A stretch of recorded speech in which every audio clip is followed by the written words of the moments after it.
Hi friends, આજે હું 11 વાગ્યાથી રાજગરાના લોટની ભાખરી લઈને આવી છું.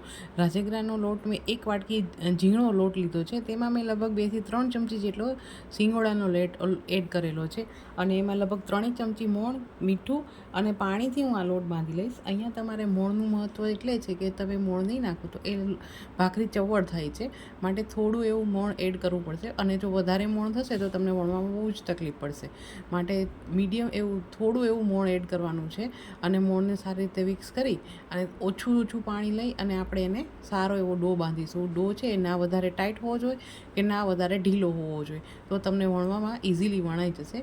આવી રીતે આપણે લૂવું પાડી અને હવે આપણે એને ભાખરી વણી લઈશું. ભાખરી છે એ થોડી જાડી રાખવાની છે, એટલે આપણે જે ઘઉંની રેગ્યુલર ભાખરી ખાતા હોય એ ટાઈપની જ ભાખરી બને છે. તમે જોઈ શકો છો કે વણવામાં પણ એટલી પેલી થતી નથી, ઇઝીલી વણાઈ જાય છે. થોડી ઘણી કિનારીઓ એની તૂટશે, બટ એ આરામથી તમે એને વણી શકો છો.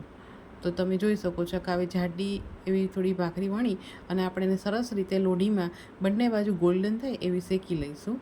જો તમે ઈચ્છો તો આમાં તમે તેલ લગાવી શકો શેકવામાં ટાઈમે. તો એક બાજુ શેકી અને બીજી બાજુ જ્યારે શેકો ત્યારે ઉપર તેલ લગાવી દેવું અને બંને બાજુ સરસ બ્રાઉન એવી શેકી લેવી.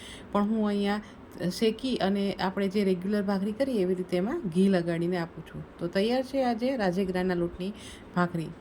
Thank you so much watching my videos.